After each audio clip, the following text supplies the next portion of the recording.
Emma Wilson arrived at the county courthouse with a knot in her stomach. Despite her 10 years of distinguished service, she still felt anxious whenever she had to testify.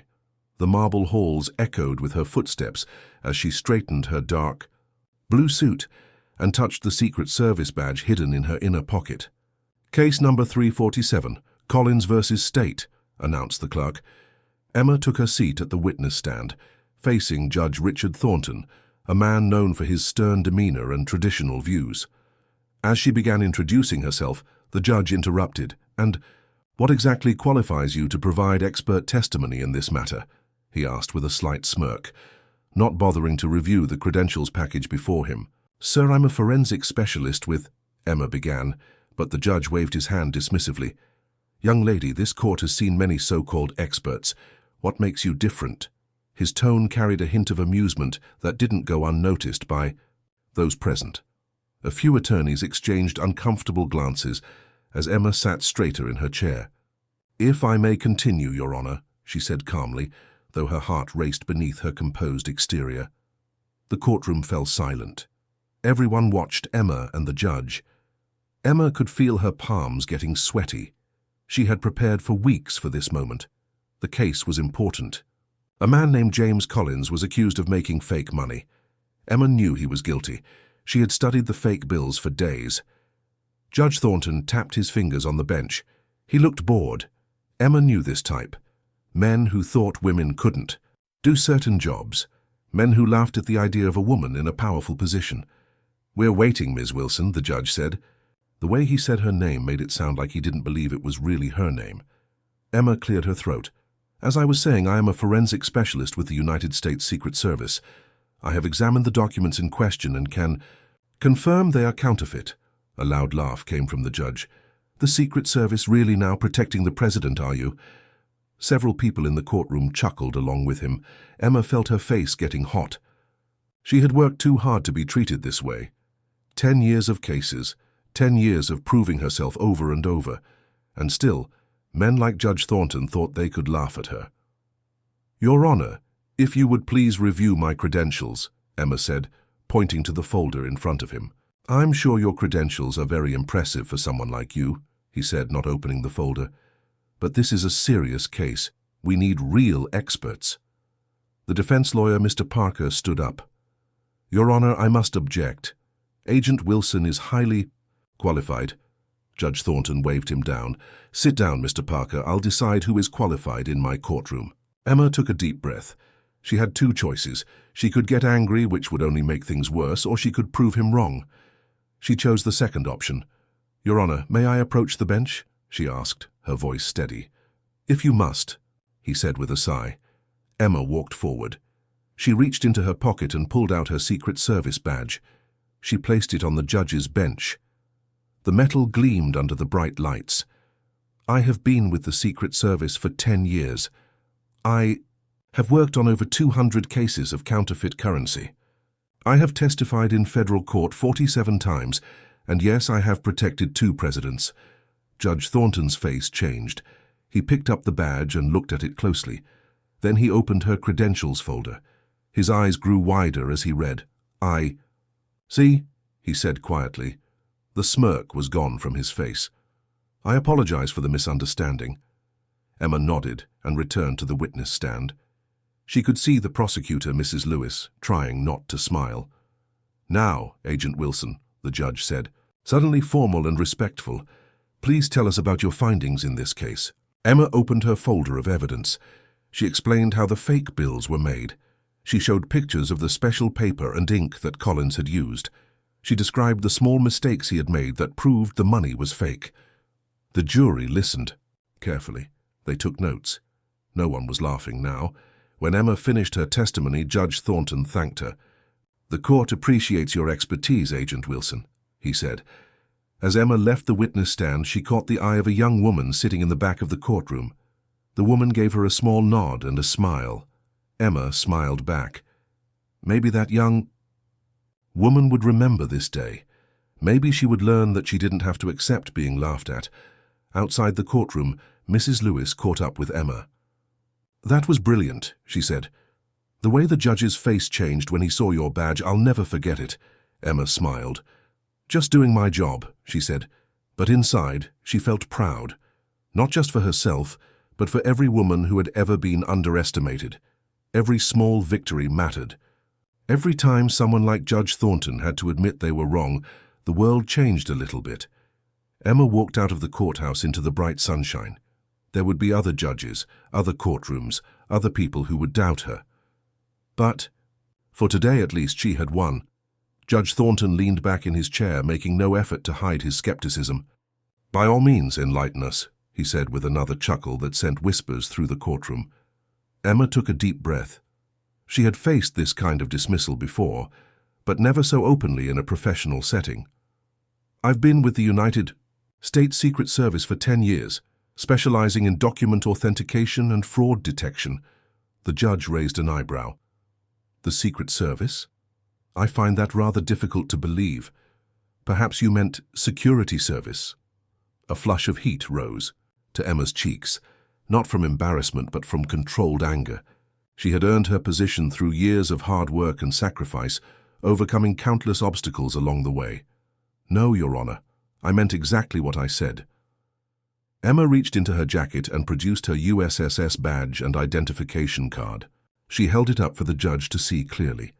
"United States Secret Service, Presidential Protection Division and Forensic Services." The courtroom fell silent.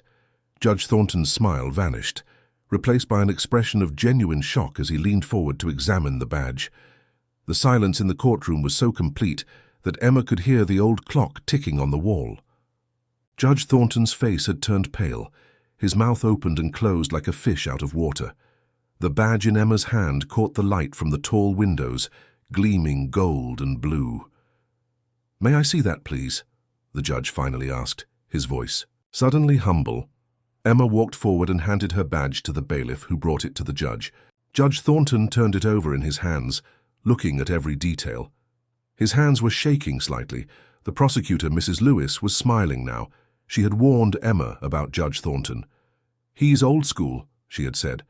"Doesn't think women belong in certain jobs." Now Mrs. Lewis watched with clear enjoyment as the judge realized his mistake. "This appears to be in order," Judge Thornton said, his voice now formal and stiff. He handed the badge back to the bailiff, who returned it to Emma with a nod of respect.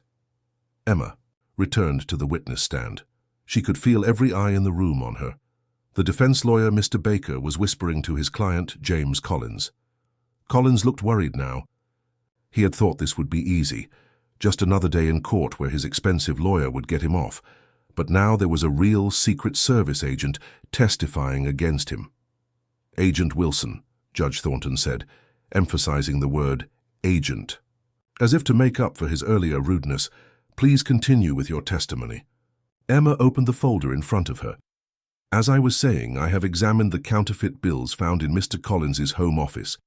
They are some of the best fakes I have seen in my 10 years of service, but they are definitely counterfeit." She held up a real $100 bill and one of Collins's fakes. To the untrained eye, they look the same, but there are several clear differences. The paper is wrong. Real currency uses a special blend that contains no wood pulp. It's made of cotton and linen. Mr. Collins used high-quality paper, but our lab tests show it's not the right mix. The jury members leaned forward, trying to see the difference. Emma continued, gaining confidence as she spoke about her area of expertise. Next, the printing method. The Treasury uses a special method called intaglio printing. It creates a raised texture you can feel with your fingertips. She ran her finger over the real bill. "Feel how the ink is raised? Mr. Collins' bills are flat because he used a different printing method." Mr. Baker stood up. "Objection, Your Honor. Agent Wilson cannot know for certain that my client printed these bills." "I was getting to that," Emma said calmly. "We found Mr. Collins's fingerprints on the printing plates seized from his garage. Also, the serial numbers on these bills match the sequence being printed when officers entered his home." Mr. Baker sat down again, looking unhappy. His client whispered something angrily in his ear. Judge Thornton, now treating Emma with careful respect, nodded. "Please continue, Agent Wilson. The final proof is in the watermark and security strip. Real bills have both, visible when held." Up to light. Mr. Collins attempted to recreate these features, but under our special lights you can see they're not correct. Emma held both bills under a small light she had brought. The difference was clear to everyone now.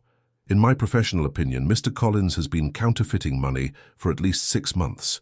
The bills we found in his home total over $50,000 in fake currency. The courtroom was still silent, but now it was a different kind of silence. It was the silence of respect. Even Mr. Baker seemed to know his client was in serious trouble. Judge Thornton cleared his throat. "Thank you, Agent Wilson. Does the defense wish to cross-examine the witness?" Mr. Baker stood up. "Just a few questions, Your Honor." He walked toward Emma, trying to look confident. "Agent Wilson, isn't it possible that someone else used my client's garage without his knowledge?" Emma looked him directly in the eyes. The garage was locked with a key only Mr. Collins had. His fingerprints were on the plates, the bills, and the printing equipment, and when officers arrived, he was in the process of printing more bills. Mr. Baker tried again. "But you personally did not see him printing the money, did you?" "No," Emma admitted, "but I examined all the evidence myself. The case is very clear." After a few more weak questions, Mr. Baker gave up. "No further questions, Your Honor." As Emma left the witness stand, she noticed several people in the courtroom looking at her with new respect. One older woman gave her a thumbs up. A young girl sitting with her mother was watching Emma with wide, admiring eyes. Judge Thornton called a recess. As people filed out of the courtroom, he called Emma to the bench. "Agent Wilson," he said quietly, his face serious, "I owe you an apology. I made assumptions that were inappropriate." Emma nodded. "Thank you, Your Honor." As she walked out of the courtroom, Emma felt a mixture of satisfaction and sadness. She had won this small battle, but how many more would she have to fight? For now, though, she had done her job well. And maybe, just maybe, Judge Thornton would think twice before judging someone by their appearance again. The bailiff approached to verify Emma's credentials, nodding respectfully as he returned her badge. Judge Thornton cleared his throat, suddenly finding his water glass fascinating. "The court recognizes the witness's expertise," he said, his voice notably less dismissive. "Please proceed with your testimony, Agent Wilson." As Emma began her detailed explanation of the forensic evidence, her mind flashed back to her journey. Growing up in a small terraced house in Liverpool, she had been raised by her grandmother after losing both parents in a car accident. Money was always tight, but her grandmother had instilled in her a fierce determination. "Never let anyone tell you what you can't do," her grandmother would say, while helping Emma with her homework by lamplight when they couldn't afford to heat the entire flat.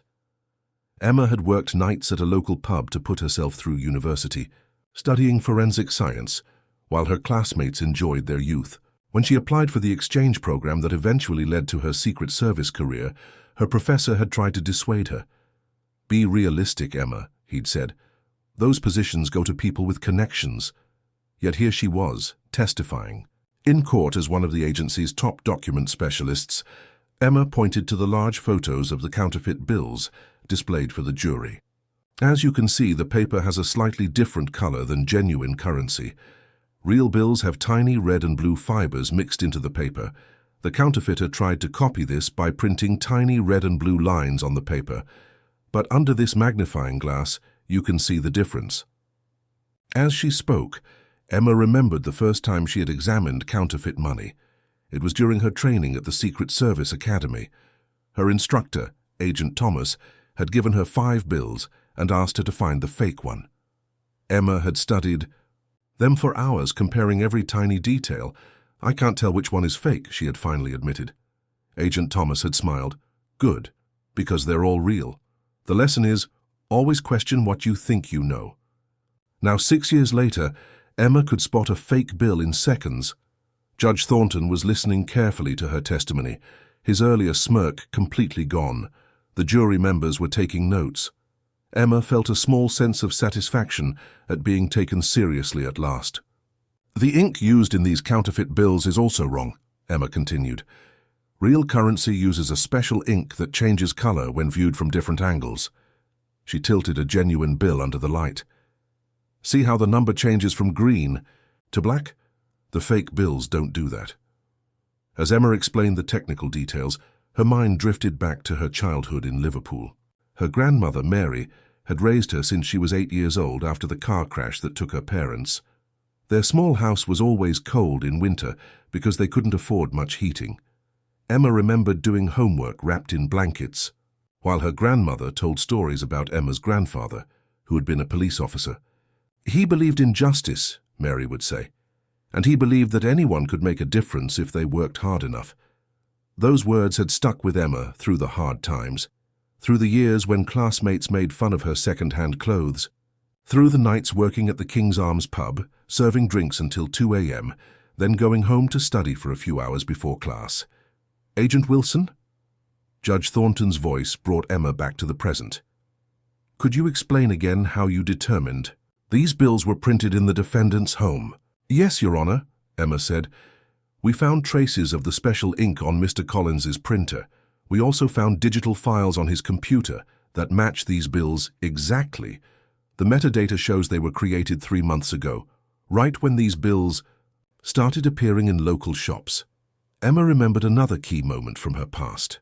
During her final year at university, she had applied for an international exchange program with American law enforcement agencies. Her forensic science professor, Dr. Wells, had called her into his office when he heard.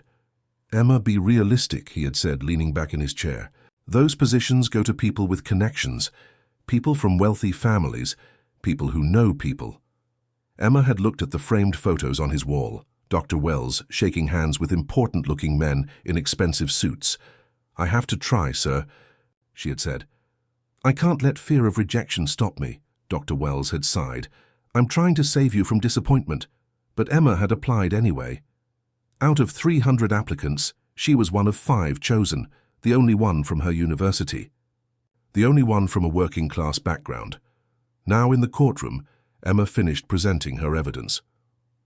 Based on all these factors, there is no doubt that these bills are counterfeit and that they were produced by the defendant. The defense lawyer stood up for cross-examination. Agent Wilson, isn't it possible that someone else used Mr. Collins's computer and printer without his knowledge? Emma shook her head. The files were created using Mr. Collins's password-protected account. The printing occurred over several weeks, always between midnight and 3 a.m. is when Mr. Collins was home, and his fingerprints were found on original bills that were scanned to create the counterfeits. The lawyer tried another approach. But you can't be 100% certain, can you? In forensic science, we don't deal in absolute certainty, Emma replied calmly. We deal in evidence, and all the evidence points to Mr. Collins. After the cross-examination, Judge Thornton called for a lunch break. As people filed out of the courtroom, Emma noticed the judge watching her with a thoughtful expression. She wondered if he was thinking about his earlier behavior. Outside in the hallway, the prosecutor, Mrs. Lewis, caught up with Emma. That was brilliant testimony, she said. Clear, convincing, and rock solid. I don't think the defense has a chance. Thank you, Emma said. You know, Mrs. Lewis added, lowering her voice, Judge Thornton rarely admits when he's wrong. But he as good as did with you, that's quite something. Emma smiled slightly. I'm just doing my job. As she walked toward the courthouse cafeteria, Emma's phone rang. It was her grandmother. Hello, love, Mary's voice came through, still strong, despite her 80 years. How did it go?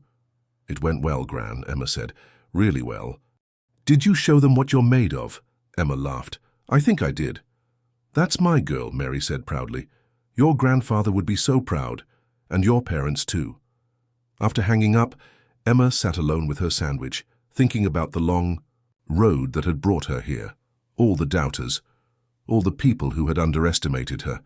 They had only made her more determined. When the bailiff called everyone back to the courtroom, Emma walked in with her head held high. She had one more round of testimony to give, and she would make sure that every word counted. Emma's testimony proved crucial to the case. Her analysis of the forged documents revealed a sophisticated fraud operation that had targeted vulnerable elderly people.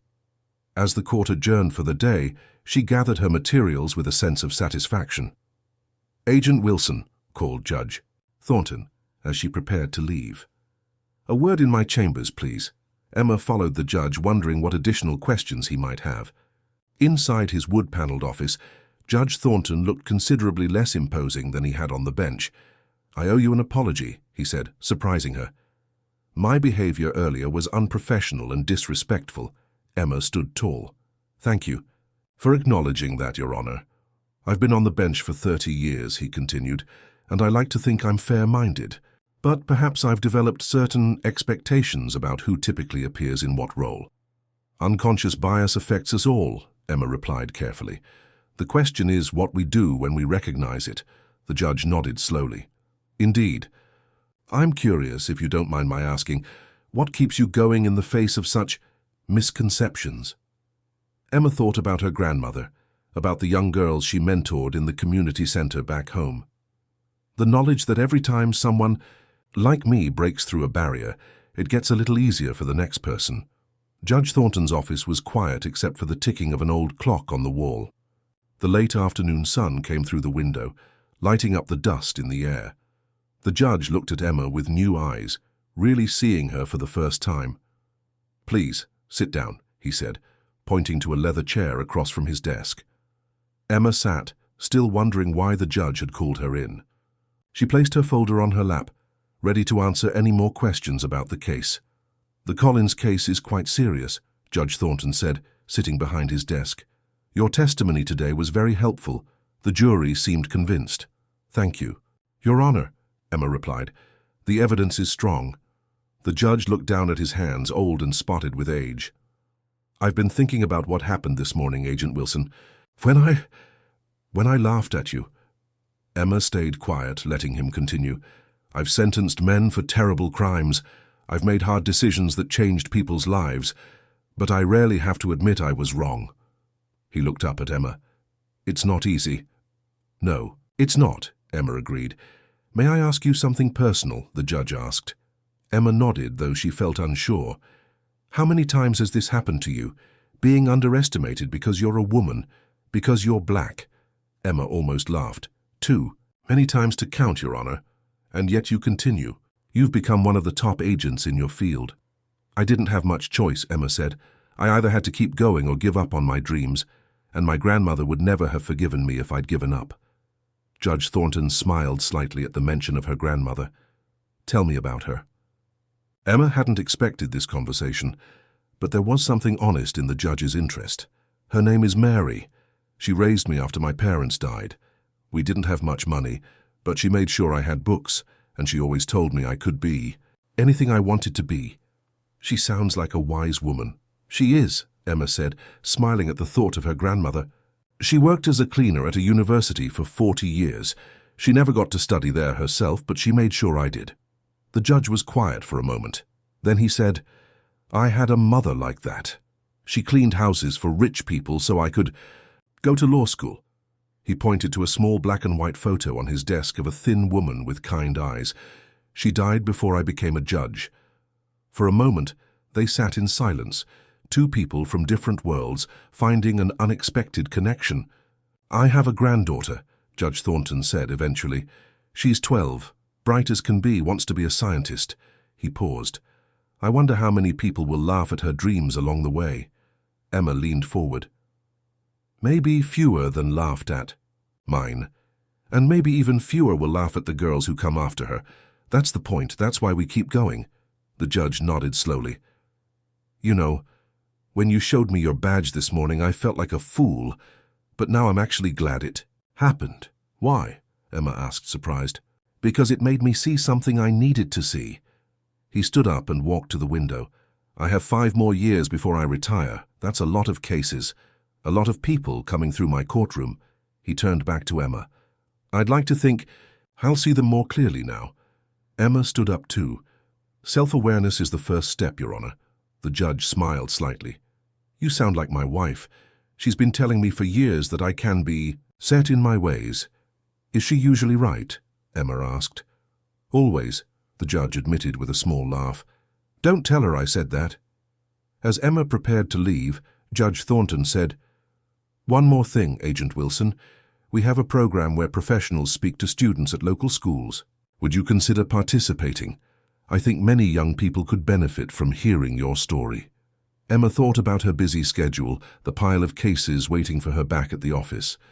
But she also thought about her younger self, how much it would have meant to her to see someone like herself succeeding in a challenging career. "I'd be happy to, Your Honor," she said. As she left the judge's chambers, Emma felt something she hadn't expected to feel that morning. Hope. Not just for the outcome of the Collins case, but for something larger. Change happened slowly, one person at a time.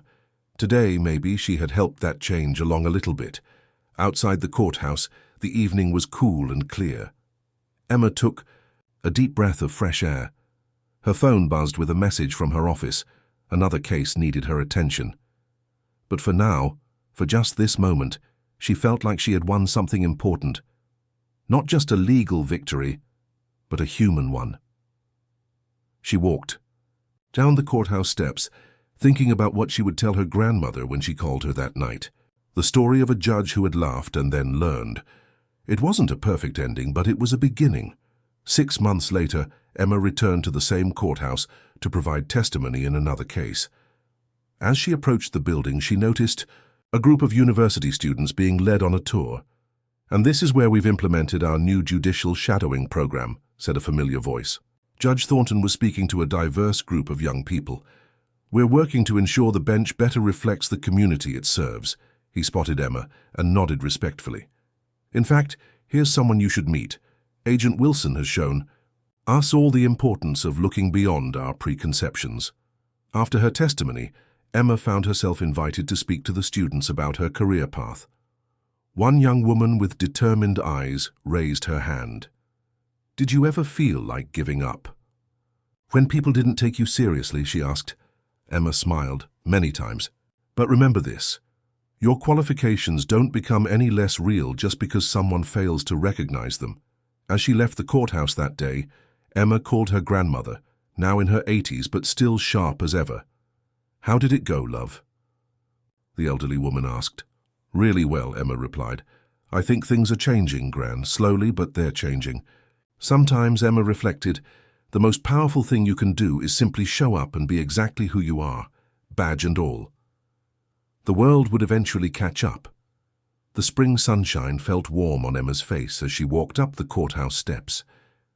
The last time she had been here in the cold winter months, she had faced Judge Thornton's dismissive laughter. Today was different. Today she was expected and respected. The case she was testifying for involved a complex money laundering scheme. Her team had spent months tracking the paper trail across 5 countries. Emma's part had been to authenticate key documents that proved the main suspect had signed off on the illegal transfers. As she reached the top of the steps, she heard Judge Thornton's voice. He was standing with about 20 young people, mostly women, mostly from different backgrounds. They wore university badges and carried notebooks. "The law must serve everyone equally," the judge was saying. "But for that to happen, we need people from all walks of life involved in the legal system." He saw Emma and smiled, a real smile, not the mocking one she remembered from their first meeting. "Agent Wilson," he called. "Perfect timing. Students, this is the Secret Service agent I was telling you about. She's an expert in document authentication and fraud detection." The students looked at Emma with interest.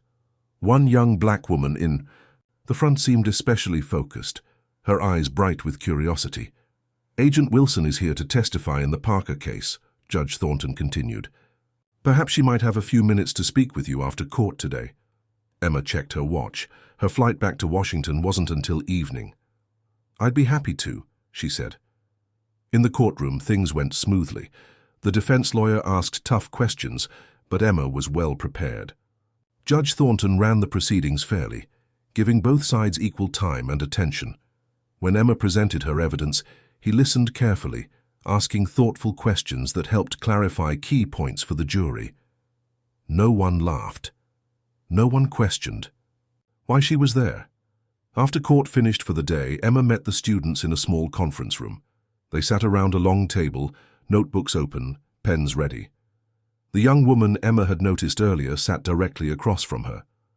"Thank you for taking the time to speak with us, Agent Wilson," Judge Thornton said before leaving them alone. "These are our best and brightest law students. They're participating in our new shadowing program, spending time with judges, lawyers, and law enforcement to get a full picture of how the system works.